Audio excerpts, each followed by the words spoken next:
مسلمان کے لیے آخرت کے دن کا ایمان لانا کہ آخرت قائم ہوگی، اللہ تعالی حساب و کتاب لیں گے، نیک آدمی کو نامہ اعمال دائیں ہاتھ میں دیا جائے گا، برے آدمی کو نامہ اعمال بائیں ہاتھ میں دیا جائے گا۔ قیامت کے دن انسان زمین پر کھڑا ہوگا، زمین اس کے پاؤں کو پکڑ لے گی اور تب تک نہیں چھوڑے گی جب کہ وہ اللہ تعالیٰ کے سوالوں کا جواب نہ دے دے۔ تو مسلمان کے لیے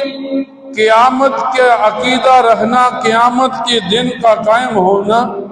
یہ مسلمان کے لیے ایمان اور عقیدہ ہے۔ پھر فرمایا مسلمان کے لیے تقدیر پر ایمان لانا کہ اللہ تعالیٰ نے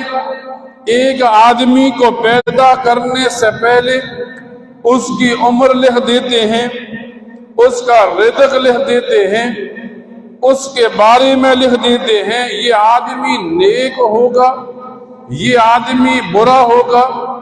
یہ آدمی نیک بخت بنے گا، یہ آدمی بدبخت بنے گا، یہ آدمی دنیا میں جائے گا اللہ تعالیٰ کے احکامات کو مانے گا، یہ آدمی جائے گا شیطان کے احکامات کو مانے گا۔ اچھی اور بری تقدیر کا عقیدہ رہنا مسلمان کے لیے لازمی اور ضروری ہے۔ پھر فرمایا ساتواں عقیدہ مسلمان کے لیے